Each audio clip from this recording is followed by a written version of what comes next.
Welcome to the shed. It's your man in the shed. It's Andy P. Hope you're all well. And we're back with our weekly news update because I know nobody likes to watch it, but hey, I'm going to carry on doing it anyway because it keeps me in the loop of what's going on in the world of news and sport. And why not? Someone might watch it and might think, oh, I'm glad you told me that, and didn't know about that. So there you go. That's me reason for doing it. And also, in a couple of years, when I am YouTube's biggest superstar, people look back at these and think, wonder why no one watched them. Well, you can only wonder. Anyway, so the news. Quick squig of coffee before we start. You never see Shu Edwards do that, do you? On the news. Oh, and the news will tell, oh, hang on a minute. Just going to have a squig of coffee. And why do they always start by standing up and then they sit down? On the 1 o'clock news, 6 o'clock news, and the 10 o'clock news. I know I'm being biased here with the BBC, but that's generally the news I watch. And they always start by standing up and telling us the headlines and then sitting down. Also, new haircut. Hope you're all enjoying that. It's nice to actually be able to go and have a haircut once a month rather than once every 6 months. Sure, if you've had a haircut, you appreciate that. So anyway, back to what we're going to talk about, which is the news.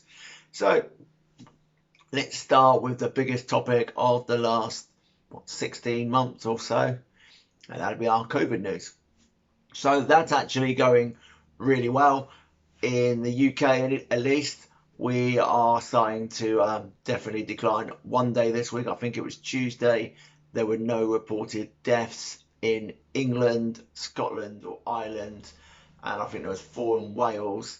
And then yesterday across the UK, I think there was about 20 deaths. So it's definitely going in the right direction. Obviously, we would rather have none from COVID, get back to normal, and there are obviously going to be deaths because that's what you can guarantee in life. Eventually, you're going to die, unfortunately. But yeah, so the numbers are starting to go down. But this is the question I have. I don't really know how they take these, get these answers. Obviously, we have testing, so that's a way of getting numbers of people who have got COVID. I understand that. That's not what I'm sort of saying here. You have a test, and if you're positive, and that goes on that's how many people have been found positive. I 100% understand that. Okay, but the advantage we have here in the UK is we've got the National Health Service, and it's magnificent. And what they do is they have a central place where they can obviously send all of the results, and they're then shared with the news companies and the government, obviously first, then the news outlets, and then they're reported to us. And we've had some shocking results um, over the last year. Fortunately, at the moment, it's going in the right direction. But how do they record that in other countries? And you take somewhere like, say, France or Germany, they should be able to put in similar systems, and the United States as well. But how do they record them? Because our deaths are people who have had COVID over the last 28 days and have died are put down as COVID related deaths, even if they only get it mildly, and they could be 90 and then die of natural causes or old age. But that's still recorded as a COVID death. So how are they actually doing that in other countries? Anyone knows, just chances of someone knowing and actually watching this video, I know, are extremely low because it only seems to be the same two people, should we call them people rather than morons, same two people that watch these videos. But if anyone could let me know how they're being recorded in other countries. And then you take, so these are what we would class as countries similar to the UK. But what about in countries that don't have the same infrastructure? So let's take India, for example. India have had a bad spell recently. Japan are currently going through another surge. I know Japan, I would put them in, similar to England, whereas place like India, yeah, you've got some extremely wealthy people, obviously, in India, but you've also got some of the poorest of the poor.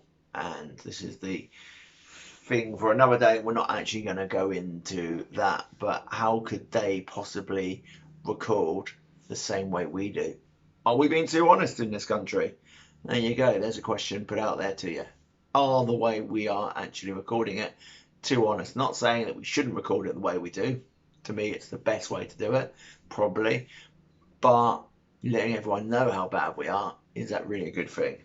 And do other countries really record it correctly? Who knows? Anyway, that's COVID for this week.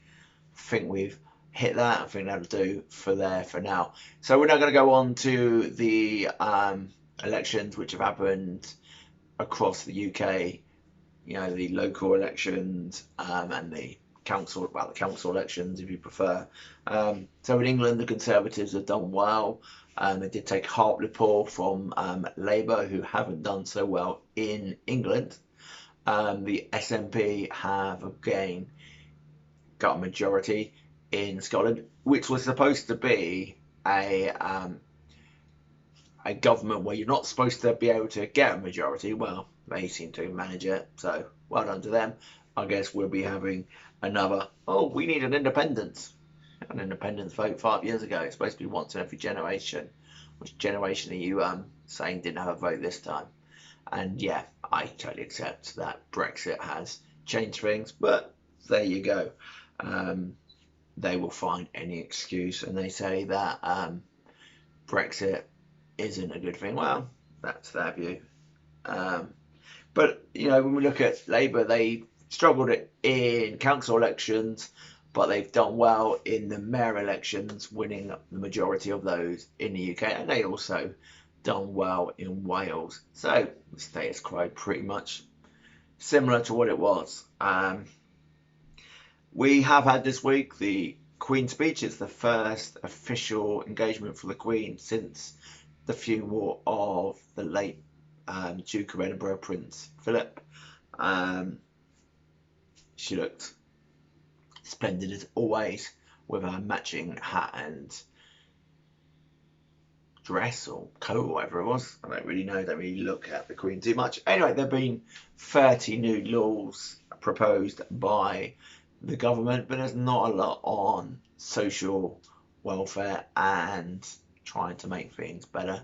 So, you know, still work to do there, Boris. But, you know, the thing is, the socialists don't seem to be able to get through to people now. They'd rather vote for the Tories for whatever reason. So there you go. The Labour got a lot of work to do. To be fair, for me, okay, you know who I vote for, but every country needs a strong opposition to go against the government, or not so much go against them, but to say, do you think you should look at this or should you look at that? Because, you know, say what you like about Labour, they've rightly backed the government on most of the things they're doing. One thing I've said before I do like about Keir Starmer is he's very good at the finer details, which, let's be fair, Boris maybe not so much, but Boris is a campaigner and he is very good at that. And that's the last we're going to say on that. And also in the news this week, there was a minke whale a young minke whale decided to go up the Thames. Well, to be fair, this is normally because they're trying to beach themselves, and for some reason whales every now and again decide we're going to commit suicide on a massive scale. This was just one though, and sadly he was, or she was, I don't really know. I'm not know how to sex a whale, never tried it. Anyway, unfortunately this whale had to be put down because it sustained injuries, and it was deemed the right thing to do. If that's what you agree with, then you agree with it. If you don't, never mind.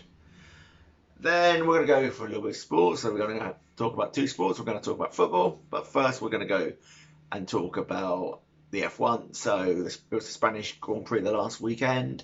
Lewis Hamilton, surprise, surprise, wins, and he also made another record with his 100th pole position, which is pretty incredible. You know, Lewis is breaking records every time he seems to get onto a racetrack now because he's got most of the records. So every time he gets there and he wins another race, well, it makes it harder for the next person to then beat him. So whether you agree with Lewis Hamilton being the best driver of all time, whether the cars are as hard to drive as it used to be, you know, you can discuss this all you like. At the end of the day, the rules are there for me to make the cars a bit more competitive and make it so there are potential errors put in. Give them a proper gearbox. Give them the gearbox that I've got on my Vauxhall. Well, not that one, because obviously I need that one, but give them a normal style gearbox rather than the flappy paddles. Make it so they have to take their hands off and actually try and change gear. Because if you do a gear change wrong, then it's going to make it harder for you to win. So for me, that would be good. Also, it's another moving part, so there's something else that potentially could break down. That's the thing also with Formula One nowadays, as in to when I used to watch it, when my late uncle and I would watch Formula One, he would support Prost, I would be a Senna fan, and they had to change gear then. And the cars also, you know, sometimes you might get only half the cars that were out there actually finish, and that was quite regular. Where now virtually everyone finishes because they don't seem to have many crashes, and the cars are just reliable now, which is really what you want, isn't it? Because they say, oh, take the technology from Formula One cars. Well, they keep breaking down. Do you really want that technology? But there you go.